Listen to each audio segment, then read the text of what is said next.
to my second session here, and this is Scott. And we are going to be talking about give more power to the users about Power BI.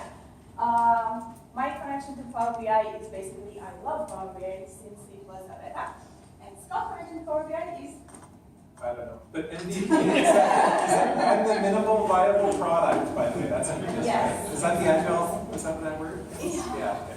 So I have the white hat and I lived in Calgary for about 2 years. It was awesome. Currently I'm consultant in the ABC housing. And Scott here, just go to his street account. I've been to Calgary, and when I ride horses, they know that I'm not a cowboy, and they run up against the trees to get me off their backs. So that's my experience with horses in Calgary. Beautiful experience, that's for sure. And so our content for today, hopefully, the presentation is introducing Power BI. Who has never, ever laid eyes on Power BI? If you were in the session this morning, great. So there are a few people who never seen Power BI, and this is a good thing because we're going to see it. But also for people who are already familiar with Power BI, it's going to be maybe interesting. Fun with graphs, if we get the time. Access to internal data and access to the external data. This is something that I'm going to show. So with me, you are going to see how to access data inside the organization in your SharePoint, because it's after all SharePoint Saturday still. And with Scott, we're going to go to social media. And at the end, publishing and synchronization, if any. So, what is Power BI and how it works? Sorry for not showing just the Power BI screen already, but the backend. The Power BI is a platform. It's part of Office 365, which has other things on it, like SharePoint, like Flow, like anything else that somebody would like to mention? What Office 365 would be? Yammer. Yammer, Planner. Visio. Guys, okay, so basically it does everything, and it says in this mysterious creature is in the cloud. So in the cloud, how we get all those dashboards and data sources and cool data visualizations, we can use more even than 50 apps. I think it's about 100 already connectors that are connected to Power BI. We can connect from everywhere we like, if it's Twitter, if it's the SharePoint, if it's on-premise SQL database, and I must say that it even connects to Oracle database, although let's not build on that. There are other things that it can connect to, and Excel file would be one of the best ones. And after you have all those connectors, you can also do the on-premise connectors, which we talked before, like the Oracle database and the local SQL database. And this is why we have the little security file here, because there are permissions to go with that. Does it connect to Adobe products? Good question. Right now, not that I know, not in the connectors list. Which Adobe products are there? What? AEM? AEM, okay. Experience Manager. Yes, so not that I've heard of. You can go to the Power BI website, powerbi.com, and actually check, search there. It might be on the roadmap. A very good thing that Microsoft does is managing the community, the things that it can add to the community, the things that it can reuse, and when you give your idea in the community, maybe this is an idea that wasn't there. Or you can vote on this idea and say, okay, Microsoft might consider it, and they actually do. Take those things from the community and implement them. So it's a great question, thanks. You can publish afterwards this data after you create all the visualizations in several places. You can publish it on your desktops, and it's a great question. Okay, got it. Thanks, Scott. And you can publish and you can access the data on your mobile application, on your laptop, and other devices. If you want to, you can go to Google Play Store or to iPhone Play Store. I have, yes. App Store. App Store, yes, App Store. Yeah. I have Android, so I have no idea. And you can download Power BI from there. And we can supply you even a link to the dashboard. And any dashboard you've got linked to, you can access it, you can see it, and you can learn. So, what have we got here?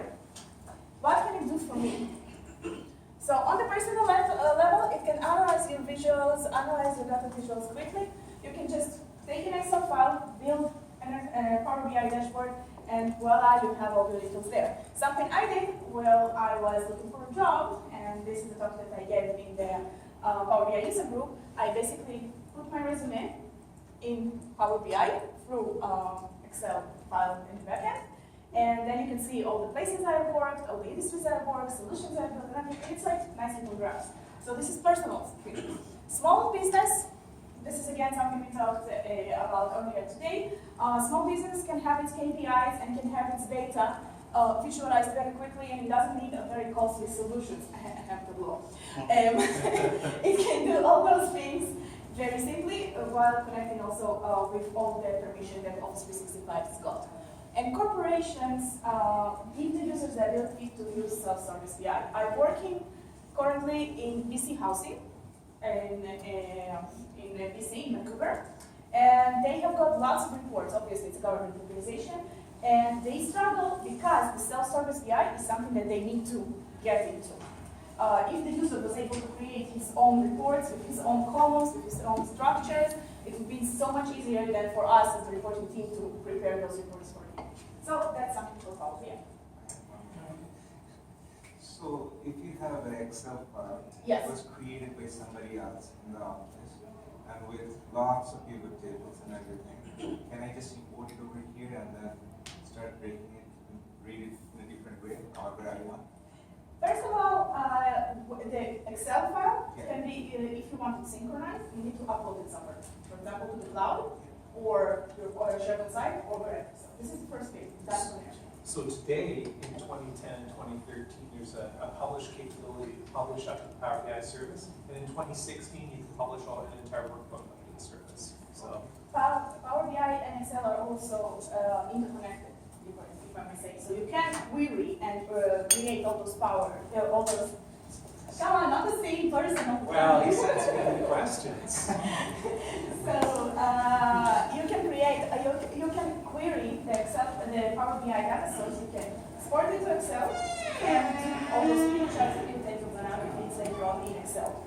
So anything goes for slice in Excel. Now you need to make sure that the visualizations, one part of them goes to Power BI and which not, because not everything goes, not everything converts. So it's not a So it's like, my question was basically, it was written by somebody else with lots of pivot tables there. So I just want to simplify it, uploading it as a workbook. So is it? Doesn't matter. You know what? You've already got your two things. You can come to us after this. Yes. We can talk more. I've been looking for a third, but it's not happening. So as mentioned before, you can basically make with the Power BI those nice little graphs, then put the display as on mobile, put the display in other things, and basically configure it as much as you want to, according to how you're going to display. Now, Power BI from scratch, like everything, is going to be something that Scott is going to explain next hour, right? From 3 to 3:55. Okay. Or until we have to drink beer, in which case Until the beer my party, capabilities dives quickly after that point. I have a question. Yes. Let's say you develop a dashboard in a Power BI desktop and publish to the service. Somebody wants to make a change make a modification. Can you take that back and update desktop? It depends on your synchronization. So if it's Changes. yes, if it's synchronized, you can create this person that updated it. You can create a different report or a different dashboard or a different product of any kind with this data. You can save as, can't you? Oh, Just yes, save exactly, as. exactly. Or you can, it's Or a synchronize. file, right? You couldn't It's before, a project but you file, can. you can just, You can you now. just edit the project file. You can also put the project file in Subversion or any source control and have a history of the changes to this project file because it's just a project file. But in Power BI, we can see the project files in a minute what he's talking about. So the other thing is where is SharePoint in all this story. So the SharePoint comes as a data source and as a publishing place. So you can either publish the Power BI dashboard on SharePoint or you can draw the data from SharePoint. So So those are the two things. The SharePoint, the Power BI web part just got rolled out. Remind me when? Probably March or something. I don't know. I've never used PowerBI. You never did, but what were you talking about with the project? Well, it's the same as every certain Microsoft project. Every project has. Okay, well, okay, actually, let's do it this way with the SharePoint site. So my example was about people who are testing oil in large machinery equipment, and those people who test oil, they can fill using the Power Apps. They can fill their data in the SharePoint site, in the SharePoint list, and the data is what is the level of each kind of component in the oil for the testing, and they can share it with their customers. So this is the way that they can see all the different oil levels on the dashboard. Now, hopefully things will work out. So this is for the people who did not think Office 365, but Office 365. Here, oh, we don't have, oh well, There we go. okay. No, it's okay. Let's Let's fingers try to crossed. connect. Yes. Let's see the gods next to you.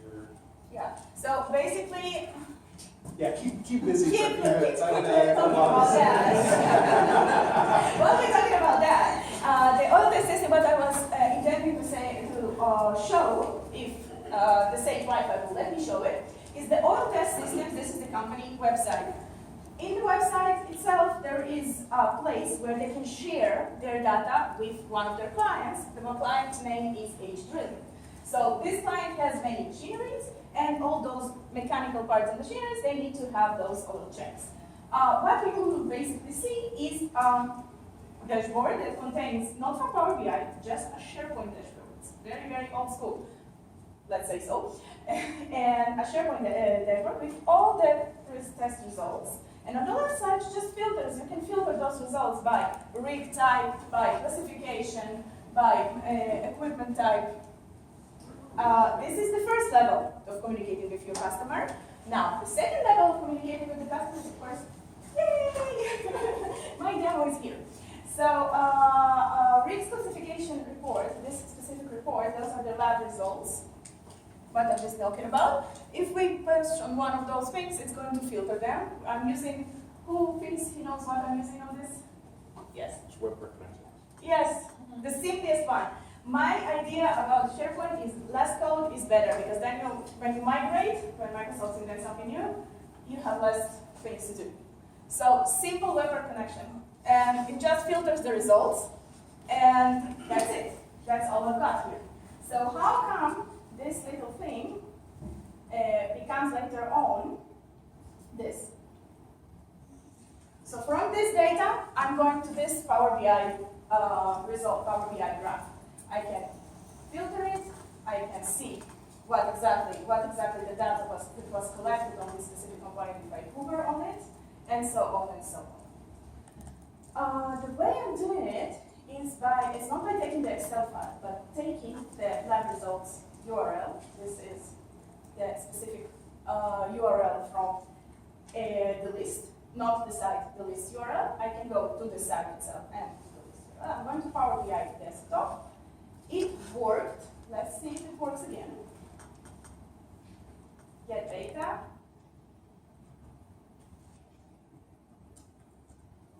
Are we going to work today? Point on my list. Let's connect the data. I hope we copied the right side, but let's make sure we are really copying from the start and finding the list. Okay, whoever that anything SharePoint can see the right. We're trying to find the specific sub-site and sub-list inside there. Now the connection is going to be with my user ID and password. Since I'm working on Scott's computer, not by choice, trust me, I need to. Wrong with my computer.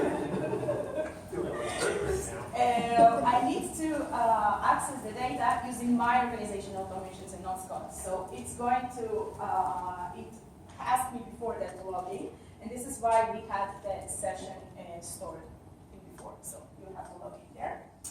And There's SharePoint list. So then, They're all my SharePoint list, yes. so then going forward, those credentials for that Power BI, oh, if it's on our SharePoint site, what context, who's it run as on the SharePoint site? Does it run as yours because you store credentials? Or does it run as his because he's accessing the data? And, Okay, let or does it pull the me, data into that object and pull it there? so let me explain on that. So when I pull the data now in the object, I put my credentials. When Yes. I close this session and I do log out Yeah, from from this session, that's it. Scott doesn't have access to pull the data. So if I refresh the data in there, unless I give you, if I refresh the data in there, then he won't be able to see it. Okay? So also whatever is cached on his machine, or he obviously will be able to see it already because we have uploaded it to his site. So that's the one thing. The other thing, he can view, for example, the data visualization, the graph, and the whatever else that is happening there. So he will be able to view it, and he will be able to filter it because he has access, for example, for his site. So he will see this site. He will see this site not as Yana, but he will see this site as Scott. And then he will see all this information, and he will be able to do the filtering. But he won't be able to build, for example, if he wants a gauge graph now. He can't be. He can't do all those on the new ones. does this function as a direct connect or a scheduled refresh? Whatever, it's a scheduled refresh. So scheduled refresh, Yes. those credentials are set, it's created scheduled reset, so you're using a search service account. Yes, you use the service, and you basically have the schedule that you are defining in your Power BI account on your desktop or online. And also it defines the different the different subscription level for that, and you can use different technologies. And we just had a session about the whole user gateway given by Martin. So you can probably find it. Yeah, same one. So, okay. It's also a tool that allows you to deploy more frequently. It's Yeah, that was in that session. It's fine. Oh, you remember That was in your session. Yeah. Okay. So, right. So basically pulling the data from there, I'm moving back to my Power BI online from the desktop version. I'm moving back to the Power BI online until it pulls all the data there and synchronizes. It's going to take a few seconds, so let's speed it up. And what I'm doing, I have in my workspaces, and workspaces is something that I have mutual to groups, to flows, to Power Apps, to my SharePoint, and to Power BI. So this is the connection to Office 365. I have those workspaces. In one of the workspaces that I'm chosen is presented and what's back. And inside I have one of the dashboards, which is the oil test. Now this is what he was talking about on the back, about the different log files. So right here I can have oil test and oil test new report, of course. Because this way, I can have several things that are logged in there. And I have all the reports from there with the date that I saved them and all the ideas behind them. I can do, on those reports, I can even put notifications, which is something that we did in the previous section. The data sets represent the data connections. So for the oil test, we can see that there is a data connection, and this is our data connection. That was set just a second ago using the SharePoint connectivity service. I am rushing it now because we need Scott's time Scott as well. Oh. Just a little bit. So when I've got this specific dashboard, how am I going to edit it? We can edit it, and we can also before editing, sharing the dashboard. Right here, again, with your permission questions, there are all the people or recipients that have the access to this dashboard. Now we're talking about the dashboard from Power BI. So when you have downloaded your Power BI application from the store, you can see the dashboard by just simply clicking the URL. So linking the URL to the dashboard. So this is how you basically share. And here you can see people who have access to this dashboard. The owner is not me, but represented at Scott because this is the workplace that we have been working on. So But even that's if you what- give permissions, they still need access to the SQL Server database if it's SQL Server as well. this is not a SQL Server, this is fresh. Yeah, We're but I'm using saying the if it was database. SQL Server Depending if it's a backend. if it's a synchronization or not. If it's not a synchronization, like sales data, for example, that I'm demonstrating in another place, it's not synchronized, you don't need the access. Yeah, It's but if already it was there. SQL Server, then you need also SQL Server access.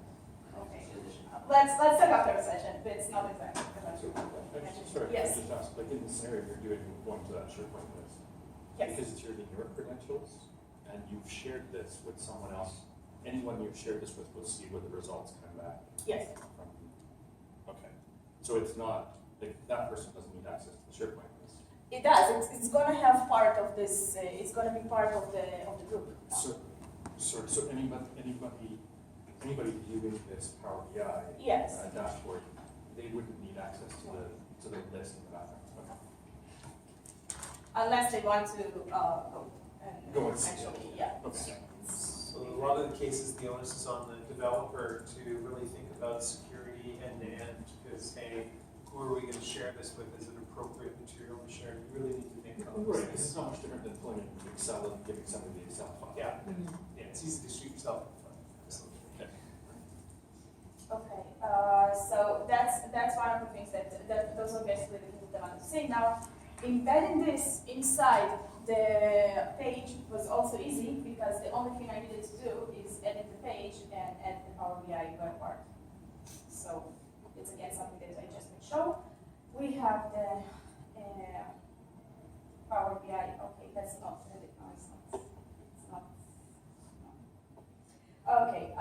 So embedding it in the Power BI web part is also something that we could just embed the URL from Power BI to the Power BI web part. So this is basically closes the whole session of how we are connecting the SharePoint list, getting the data from it, and I'm glad that we emphasize the permission rather than the graphical part, because the graphical cool part is something that you can see in Scott sessions, in other sessions, but permissions is something that is very, very important to understand.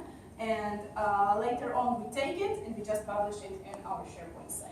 So that's in the deck, you can see that this was just a flow that we have created. Now, let's give Scott it's the my turn. stage. It's your turn. It's my Yes. turn. Tell me quick, Yes. are you required to have a pro licensing to be embedding in the Office 365 in the SharePoint side? Now, all this is a E3 license. It's the demo was E3, built on okay. E3 You license. free license for the SharePoint, but the Right, Power BI yes. piece, which is like there's a pro licensing and a regular and a free licensing. Yes. Was this the free licensing or the No. pro licensing? No, it's not the free licensing. The free licensing, you can download Power BI to your desktop.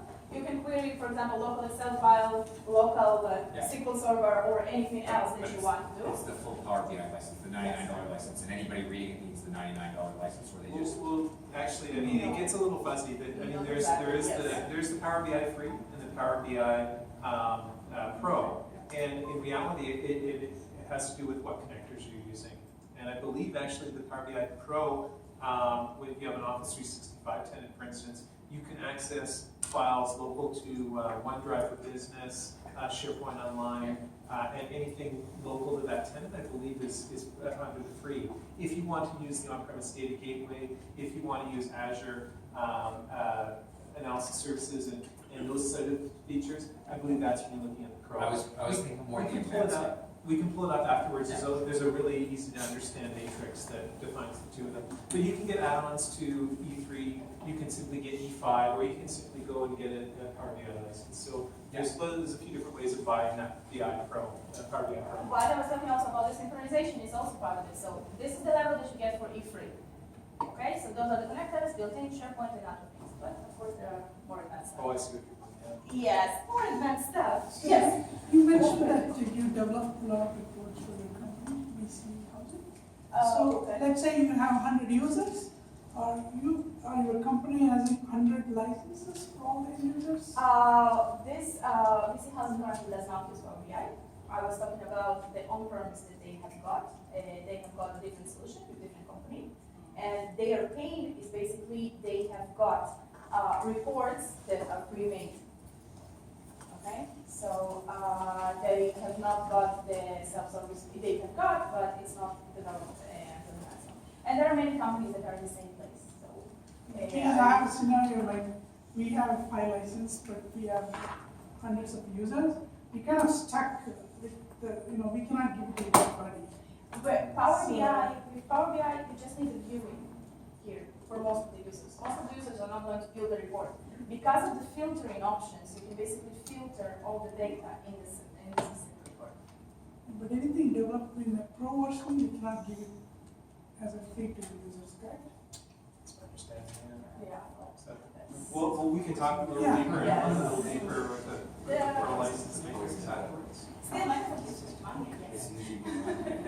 How much control do you have over how it shows up on the mobile app? Well, if you come to my session next, I can go into that detail, but I think we're kind of running low on time right now. What We are have, we going to do? you'll have like about 15 minutes still. Oh, okay, Yes. I'll try to jump in and show that as well then. Yeah, try. Alright, so, that's, I will, excellent. So, I was talking on it and we're gonna do this together, right? Okay, so what can we show with REST API? And I had worked with different social media stuff for a Power Pivot solutions and Power Query solutions way back in the early days when it was version 1.0.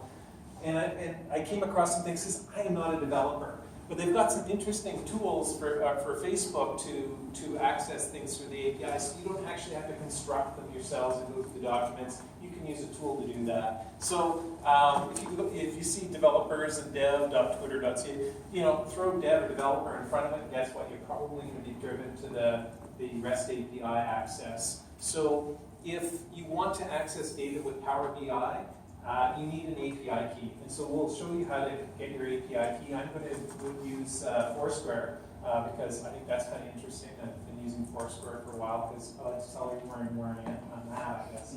Fool of myself. So I went to developer.foursquare.com. I have an account already set up. And when I go there, it jumps to user.self. So it brings it to my site. It recognizes who I am when I log in. And it gives me this OAuth token. And this OAuth token is like your user ID and your password that you're embedding into your application. So we're going to use this in Power BI to get my Foursquare stuff. All right. Demo. So let's see if we still got the internet up and running. Oh, good. So, wait a second here. Just Go close. to- Just close. Just close. Wait a second. Yeah. So, let's see it over here. Oh. Don't say it. No, Okay, good. So, Alright. okay, so Foursquare friends. So I created this solution, and I'll show you. I'll pull the cake out of the oven to begin with, and show you. Oh, wait a second. I wanted to go. It's okay, it's okay. It'll only take 30 seconds. I don't know. It takes longer and longer for the application to start up these days. I think it's just make us anxious. But It started from the local internet. so what we're going to do, in Foursquare, I have the concept of Foursquare friends like you have on Facebook and Twitter and stuff like that. So I want to get a list of my friends in Foursquare. And so that's easy. You saw where we can get our OAuth code. I copy and paste that and actually stored it in the report here. And it's got a long URL. And then we just got the cameras out so I can quickly scroll down and say, a second here. You know it's recorded. Yeah. There's my key. Oh, okay. Oh, you mean it's recorded like on the screen, the whole thing? Oh my gosh. Somebody's gonna go, I'm gonna get that fraction of a second where it shows the screen. Because So- with this key, you access. Yeah, with this key, if you take it, you can access my thing, you can check into naughty places, and I get in trouble with my wife, or all sorts of things. I went to the Apple store, right? That's. Okay, so what we're going to do is we're going to get data, and we're going to. You guys going to. Okay, there we go. I was going to say. So we're going to go and we're going to get data from the web, and we can do it this way. and click on web, and say connect. It'll give us this nice dialog box, and we're going to paste in our API key. We're just going to use basic because I'm not doing anything fancy, but there's my key again. Quick, take a photo. So I'm going to click on OK. It's going to connect to Foursquare, use the API key, and it's going to expose some stuff to me. If you didn't have the key, would it just take you there and then prompt you to log in? It would say you are not there. That's a good question for this one, whether it would. Some of them are set up to do that. I'm not sure that all In things are. Salesforce. Oh, it does do that. Oh, interesting. Some of them just throw an arrow that has no connection to anything, and then you need to try. Yeah. The support for REST API is at different levels for different things. I'm not a developer. I just sort of have a look at people's blogs and see what's successful for them and try it myself. So, and there it is connecting. So, go like this. I've got to wait my API key because I do not actually want to change my API key. Usually there's an option to regenerate your API key, and I've done that in the past, but I didn't see it this time, so I'm sort of wondering how easy this to do. Maybe you'll show the table to people until it's connected, whenever you have to. Oh, wait a second, but there it is. The query editor pops open, and I do not have to be a developer in this. I do not have to know that magical language called, what is it called? Yeah, whatever. So I know I need to go to the response of this API REST call, and with that I get this record, and I get a checksum. I'm going to click on the link for the record. I can then get an item which is a list. I click on the list, and it's going to give me a list. I know from experience that I want to change this list to a table. So I click on to table, and then I'll start to see magic appear. Oh, then I have to click OK, and I never know what to say here. I just leave a default. No, it seems to give me what I want, so I'm not going to bother to say to table. Anyway, so we've got a number of records, and there's this magical little thing here to expand the number, this column 1. And so I'll click on the expand. And then it'll give me a list of the columns that I can expand. Now, I'm going to turn the zoom off because it's going to drive me crazy. I don't actually need my Foursquare ID of all my friends. It's not really helpful. I go look at their photo because some of the friends I haven't seen for a while and I have to remember who the heck they are. Their gender, sure. Relationship, that column is just filled with the word friends, so I know that's not really helpful. I don't really want a description of their bio. I want their contact information, their home city, and I don't care about any tips they have for their favorite coffee shop. I'm not interested in analysis on that. So you can see here, use the original column name as a prefix. So as it explodes this column 1 out, do I want it to say column 1 dot first name, column 1 dot last name? No. These names are unique, so I can say, no, I don't want to use the original. So I click on that, and there we are. We've got all my friends. I only have 188 friends in this world. Nobody else wants to be my friend. Real friends.